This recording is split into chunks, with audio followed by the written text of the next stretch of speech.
Look here. Hmm. At the end of the day, there was gym. We were playing basketball, passing, and then Mitch threw it, and it accidentally hit my nose, and Oh. it started bleeding. It felt like the bone dislocated. Mhm. It like moved here. Basketball pa naman daw. Spalding 1000. Oh my God. Those are the like Eh di iyak ka. light ones. No, Hindi ka umiyak. no. Ay, anong pakiramdam ng ilong mo ngayon? It feels normal. Hindi na dislocate. Pumutok lang ugat niyan kaya yan eh dumugo ng ganyan. Sari-sari ka na. One of the teachers saw me and they grabbed tissue for me to pinch my nose. Then I got brought to the office to wash my hands. He gave me some towels to dry my hand, paper towels to dry my hand, and then I could play again. Naglaro ka naman ulit. Yeah. Pambira. Baka rin ano.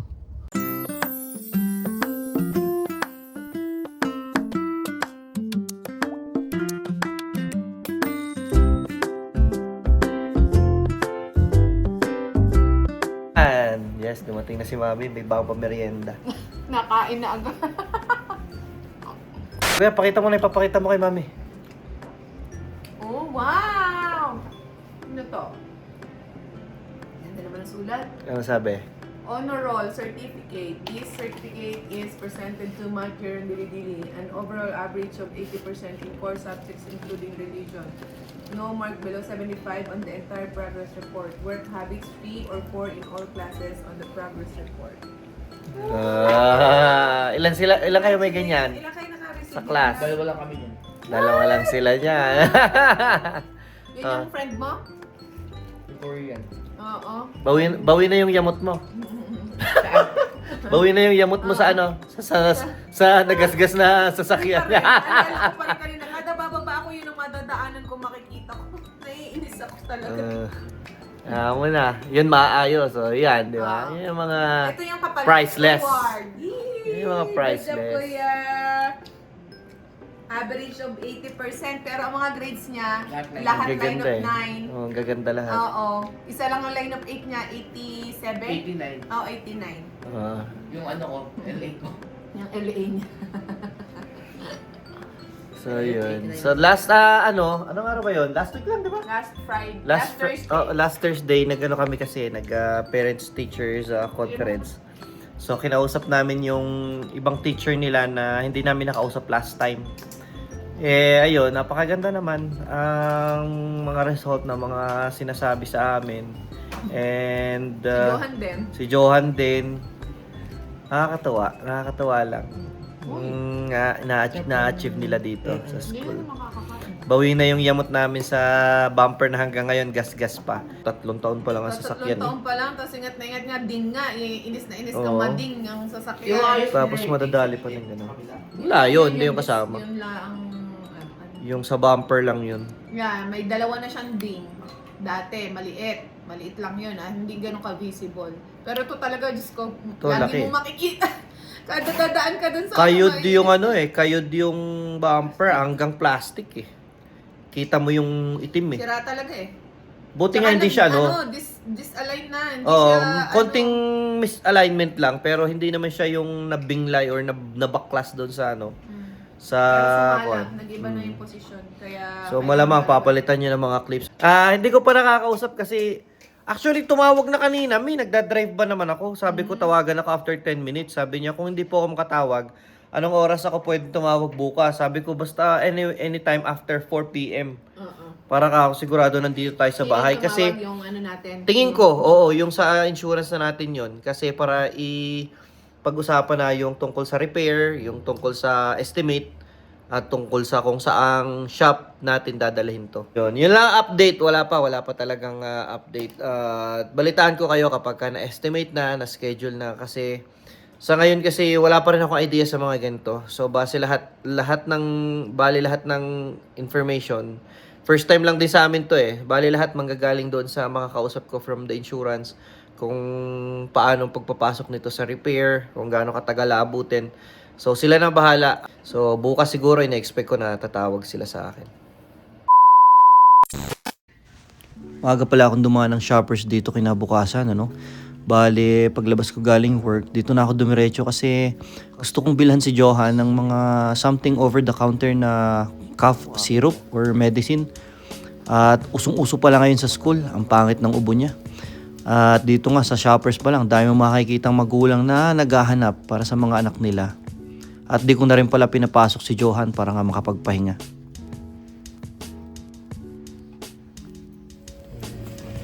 Makahiwalay pala. Ito pala yung curtains. Grabe, lusaw na lusaw ang mga yelo sa daan, no? Mukhang patapos na talaga ang winter at papasok na ang spring.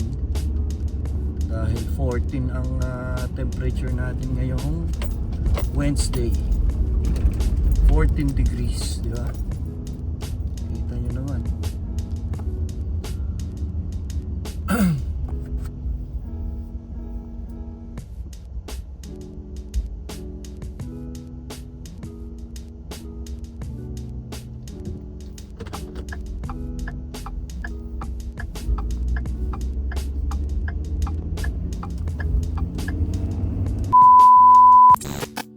Hello guys, sundo tayo. Friday na. Nagigising ko lang.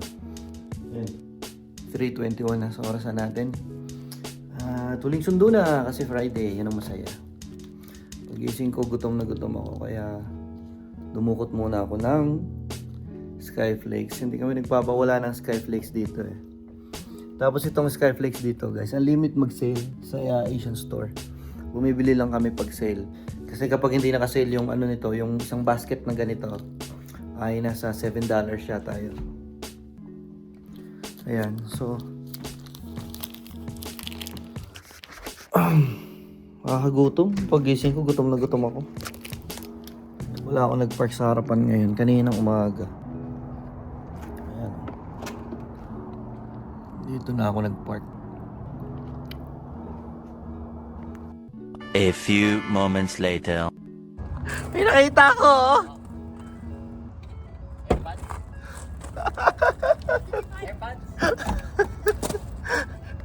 After how many months? Oh my God. Ano yun natin? Left or right? Yung nawawala mo? Left. O, di ba? So, ito nga, yung left AirPods na nawawala ni Jeron, ito yung sa akin. Pinamana ko sa kanya. How is that possible if you lost it at work? No! You never came here. No, binigay ko na to kay kuya. Tapos, iwinala ni Di ba kuya. pwede Yan ang nga ko lang ang magamit? natitirang piece. Di mo nagagamit pa to? Eh, tingnan mo naman. So guys, dahil lumutang na yung mga graba. Sinabi na nga ba andyan yan eh?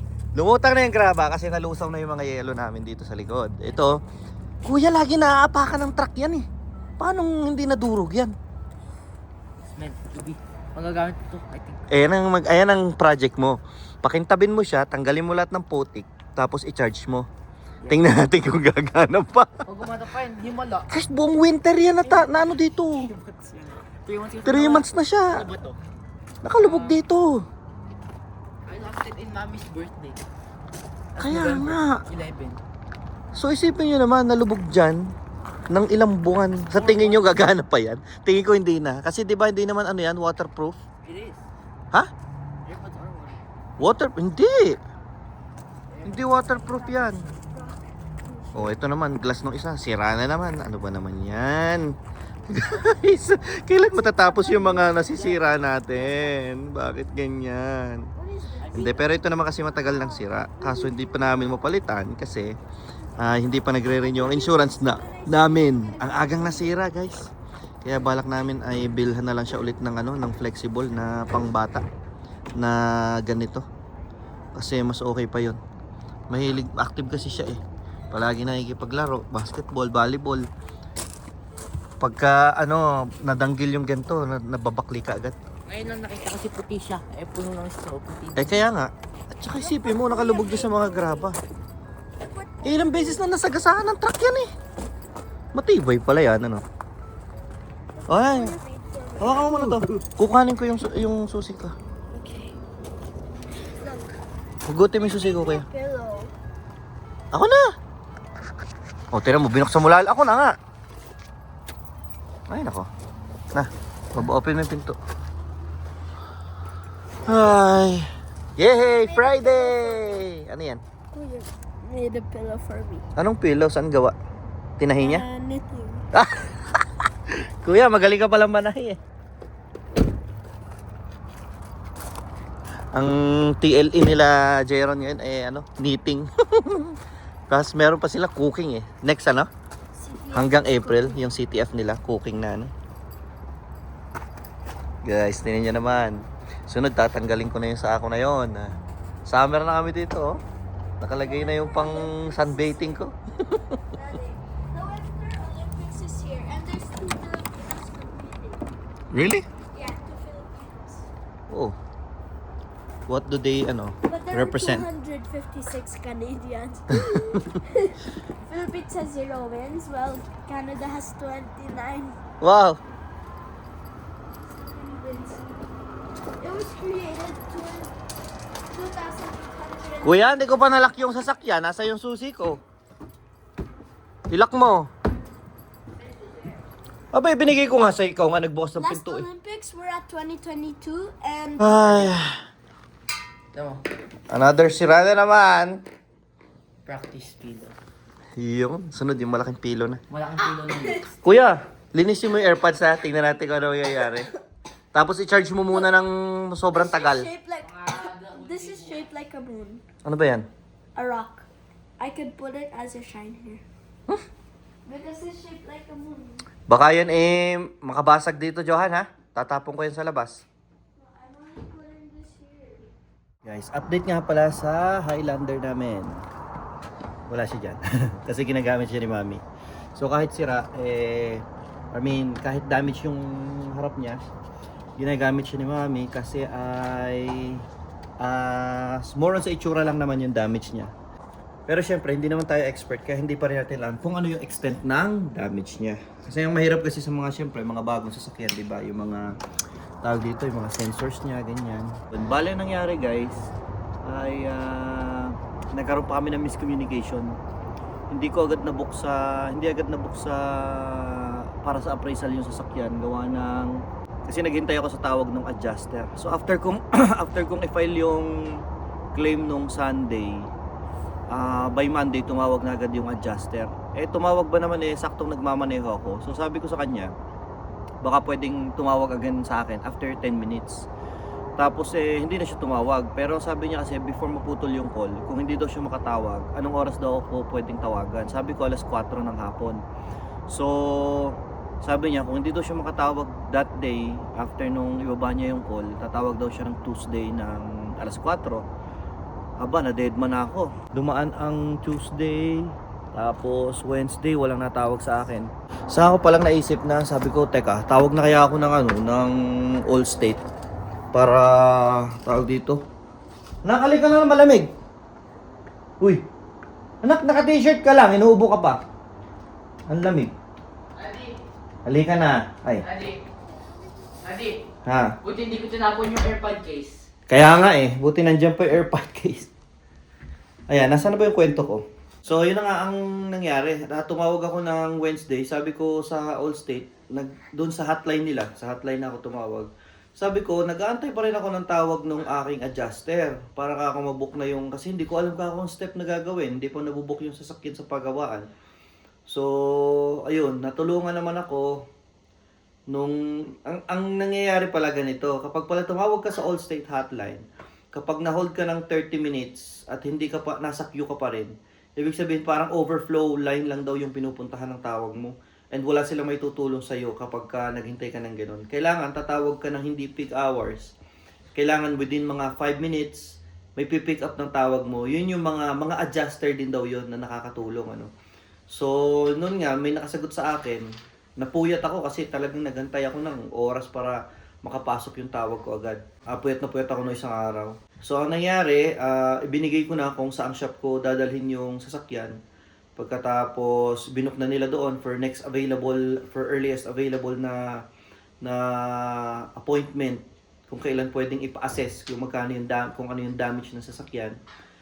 And then, reserve na rin sila for rental car. Just in case kung kailan ipapasok yung sasakyan at the same day, ay pipick upin natin yung rental car or yung loaner car na ipapahiram sa atin habang yung sasakyan natin ay nasa pagawaan. Kasi dito guys, ganun eh. Napakahirap dito yung ano. Buti lang yun ay covered ng insurance ko. Bali, ang nangyayari pala, yung insurance ko talaga ang kadil ko dito. Yung itong mga binibigay sa akin, ito yung coverage ng insurance ko. And hindi pa dito pumapasok yung insurance nung nakabangga sa amin. Kasi yung adjuster ko, siya na yung bahalang kumontak doon. Siya na yung bahalang makipag-communicate doon sa insurance ng nakabangga sa amin na driver. So, yun, i-inform na lang kami. Regarding sa liability, sabi sa akin ng adjuster ko is, kasi after nung makatawag ako sa hotline, tumawag rin yung adjuster ko same day Tapos, kinonfirm niya lahat ng information na binigay sa akin ng agent na nakausap ko. Tapos, yes. Tapos sabi ko, regarding liability, regarding may babayaran ba ako dito, sasagutin ba to ng makaka-apekto ba to sa insurance ko? Okay naman yung sagot niya sa akin na hindi naman daw ito makaka-apekto sa insurance ko, hindi naman daw tataas dahil nga no fault naman daw sa akin at hindi naman tayo may kasalanan kung bakit nangyari yun, di ba? Nakapark na maayos yung sasakyan natin. And then, yung insurance ng kabilang driver, yun yung, ewan ko kung paano sila babayaran nun or paano babayaran. TD kasi yung insurance nun ewan ko kung paano babayaran ng driver na yun, yung insurance niya, yung Allstate na insurance ko. Pero yung ginagamit natin na coverage regarding rental car, yung pagpapagawa, comprehensive coverage nung sasakyan namin na almost 3 years new pa lang, bagong-bago pa. Yun ay coverage ng insurance ko. Ganun pala yun kasi wala naman talaga kaming idea. At first time nga nangyari sa amin.